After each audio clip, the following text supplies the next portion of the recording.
Hello, it's Edmund M0MNG here, and seeing as I haven't done a video recently, I thought I would do another one of my unscripted review videos, and today it's the Baofeng BF-888S Sierra, which you can see here in front of me. Now, at the end of September, beginning of October, there was a lot of coverage of this UHF only transceiver on the internet. Essex Ham wrote about it, the ICQ podcast featured it, and they've spoken about it more recently in some of the latest episodes, and also Southgate Amateur Radio News wrote about it. So after umming and ahhing about it, I eventually decided to order one, and the main feature of interest was the price. £9.98 delivered, £7.99 for the actual equipment, with the difference being the postage. And after thinking about it for a bit, I finally placed my order on the 8th of October. eBay reckoned that it would arrive from the Far East between the 21st of October and the 10th of November. It actually turned up on the 14th. I was going to give them an extra week just in case the company had been overrun with orders off the back of the publicity, which I think is the likely explanation. Of course, another explanation is that my particular one could have just got held up in the post, but it arrived on the 14th, which was Friday, and today's Sunday, so I've had the weekend to play with it, and this is a short video review type thing. So the first thing I would say to you is if you're desperate to get your hands on one of these quickly, don't put an order on eBay from anywhere in the Far East and then rely on it arriving quickly. It would be better to spend a couple more pounds and buy one that had already been imported into the UK. Just to give you some idea, at the Kempton Rally last Sunday, somebody was selling one of these, programmed with channels admittedly, for £15, and somebody else was selling it for £20, so perhaps that's a rough idea of what you can expect to pay. Now, here is the eBay page. I don't really know how well this will come out on my camera. The seller has updated the listing since I bought it, but the seller's name is, and that's probably not coming up on the screen particularly well, Shopping Time, so Shopping-Time, and the Baofeng is described as the new Baofeng BF-888S. The S, I believe, stands for Scrambler. There is a Scrambler feature on this radio. Walkie-talkie, two-way radio, interphone. That's a very French-sounding description for a sort of walkie-talkie, or an interphone is a thing where you press a button on a doorway a long way from where it rings, and then the person picks it up at the other end. Sort of door entry system type thing is often described as an interphone in French. UHF 400 to 470 megahertz, 16 channels. Which actually become 15 if you're going to scan on the thing, but I'll come onto that in a minute. So on Friday, this little beauty arrived. Normally they arrive in a box. This arrived in this. I've never seen this before. I can only describe it as tubular or corrugated bubble wrap, really, but I'll tell you what, it's tough. It is really tough. Nothing, I can barely squeeze it at all. Nothing is going to damage that particularly, so the fact it didn't come in a box is not a particularly big problem. So you get the radio, you get the UHF only antenna, which is a smidge over 10 centimetres long. It's thicker at the bottom, so there's obviously some kind of loading in there. Don't know exactly what frequency it's resonant on. It's an SMA female connector there, and it says UHF 400 to 480 megs, as you might expect. The SMA there there's the little pin, so it's male. Also comes with a battery, which in this particular case doesn't have Baofeng written on it, so I assume it's a generic type one that gets provided. It's rated at 1500 milliamps at 3.7 volts. Even though it's 3.7 volts, this is so light, it's not heavy at all. I could actually wonder if it's capable of holding a charge of 1500 or a capacity of 1500 milliamps, but that's what it says, so we shall see. You also get this sticker telling you that Baofeng is now Baofeng, which is perhaps a slightly unfortunate choice of name for customers in Germany, because I'm pretty sure that in German mein and Po is my bum, and I don't know what Fung means, but if it was funk on the end, that would be radio or wireless. So Baofeng would be arse radio, I suspect. I'm saying no more on that subject. This is the manual that came with the radio. Now, when I saw that VHF/UHF radio, I thought, oh yeah, hello. Have I got a super upgraded version or something? Well, unfortunately not. I've put the belt clip on, which probably stops you seeing under there. But on the sticker there, it says very clearly, UHF FM transceiver. It gives the model number, frequency 400 to 470 megs, power, now this is sneaky, power equal to or less than 5 watts at 3.7 volts. Now what that means is that it could put out 5 watts or it could put out 5 milliwatts, and they wouldn't be lying to you, because 5 milliwatts is equal or less to 5 watts. I don't have anything here that will accurately measure power at UHF. My power meter only goes up to about 200 megs. Elsewhere online they tell you that you typically get about 2 or 3 watts out, which, all things considered, including the battery pack that I mentioned, seems about right. By the time you've put your output power into that, your effective radiated power will probably be considerably less, because even in the very best circumstances you would get unity gain from that, and I'm sure that you won't. I'm sure that the ERP out of that thing, which is 10 centimeters long, is not going to get anything like the output power of the radio into the airwaves. I've tried connecting it to a larger antenna. I haven't yet tried putting a collinear or a mobile antenna on the end of it, but I've had very little phase noise or breakthrough using this. So my feeling is that if you were to put a decent antenna with several dBs worth of gain on it, the front end of this would probably hold up reasonably okay. Now when it arrives, it has some frequencies programmed into it. The first software I used was Chirp, and as long as you have a programming cable that works and you don't have issues with prolific chips and USB drivers and all the rest of it, if you've got a cable that works with other radios, then it should work with this one. These are what I called the day one frequencies. Most of them programmed into this one are on frequencies at 462 and 463 megahertz.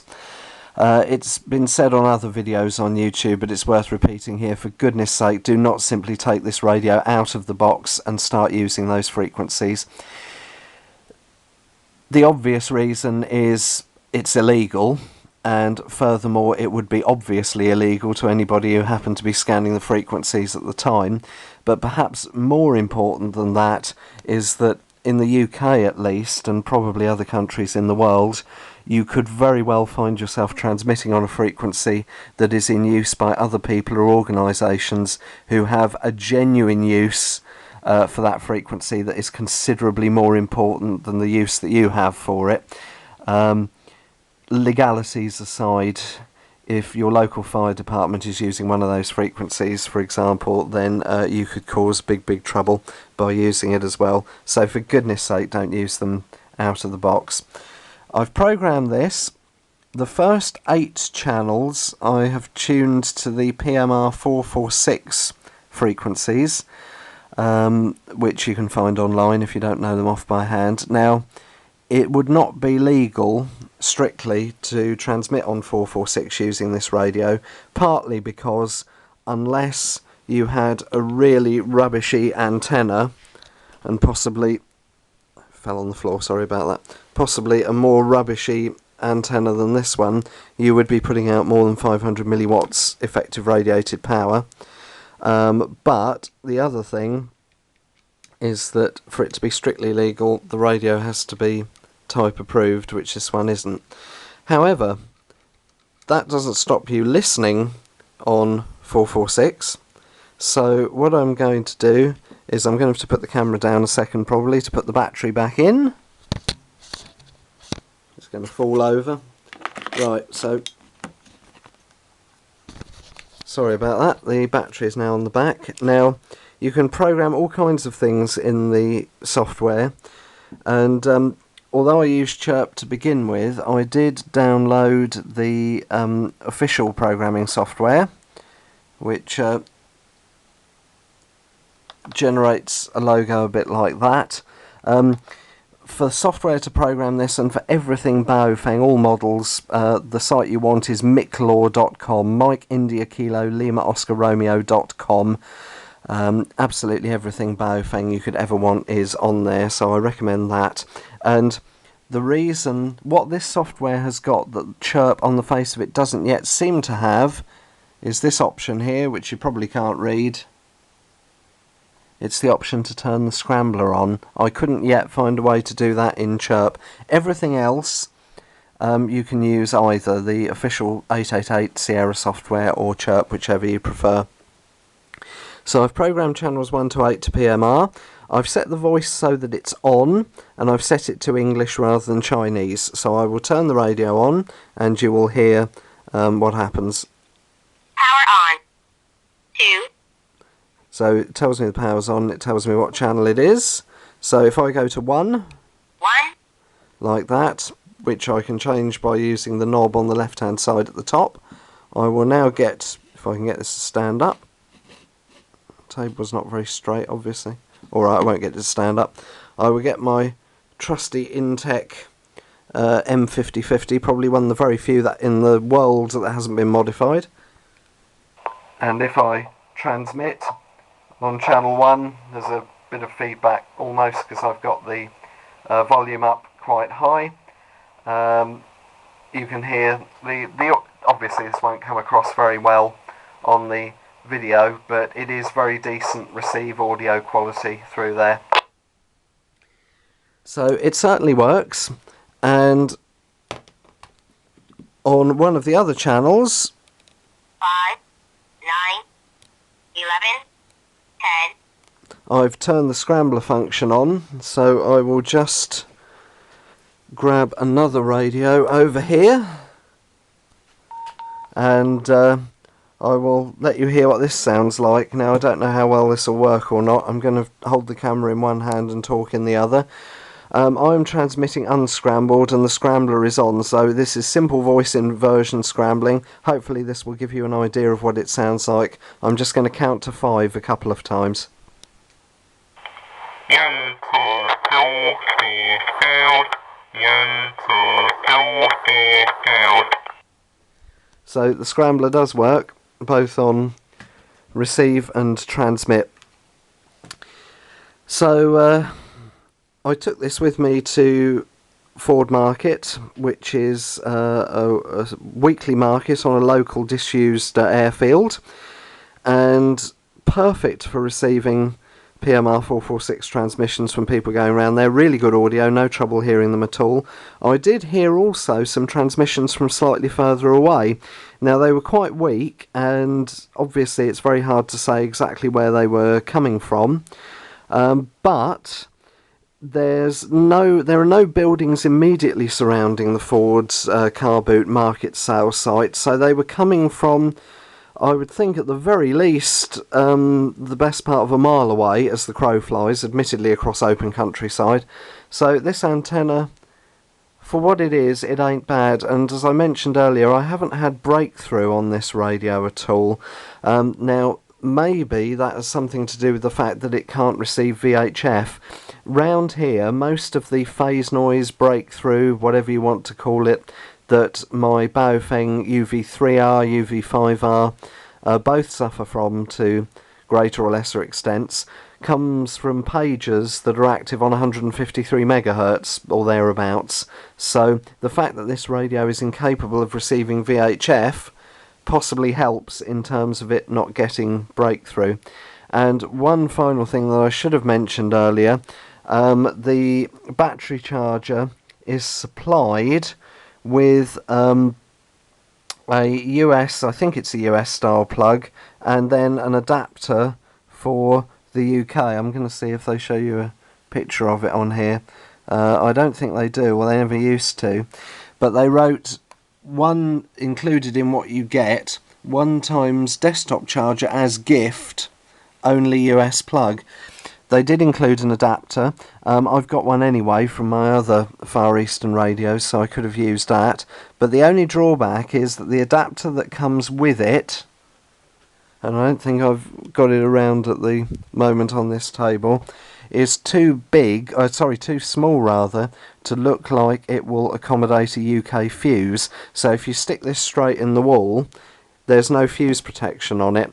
What you can do is get a little extension lead like that. This particular one came from Poundland for £1. And despite its cheapness, I have checked it and there's nothing, obviously wrong or unsafe with it. And then you can put a 3 amp fuse or a lower fuse, if you can get hold of one that will fit, in the plug.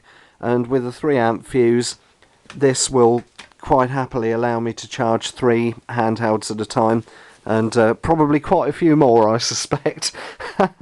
So that's the impression so far. I'm glad I bought it. I bought it mainly out of morbid curiosity to see if it would be any good, and it is what it is. I think it's exceptional value for money, given that the actual cost of this thing is £8 from the Far East, as long as you don't mind waiting a little while for it to arrive. And it is reasonably programmable. Only slight gripe I've had so far, on the side, the bottom button here will turn the lights on. It'll either be on all the time or it'll flash. As far as I can tell, it is not possible to program that to do something else. The top button you can program. I've left it as the default, which is that it'll open the squelch, for example. But another option that you get in the menu is to toggle between high and low power. Now other websites where they've done reviews where they can measure power reckons that there's very little, if any, difference between the high and the low settings. But it would be nice to be able to program that as button 2 and leave button 1 as open the squelch. It's like on the drop down menu there are several options, all of which I would like to have, but there's only that top button that's programmable. So if I had paid 10 times more for the radio, I would be quite upset about that. Given its price, and given that I chose to be cheapskate enough to buy it, I don't think it's reasonable for me to moan or complain about that too much. But in all other respects, I actually really like this. It's not heavy, but it's not light and plasticky either. It feels like a handheld rather than a toy, which was the main thing that I was interested to see. And it's not that big at all. I've got a ruler here.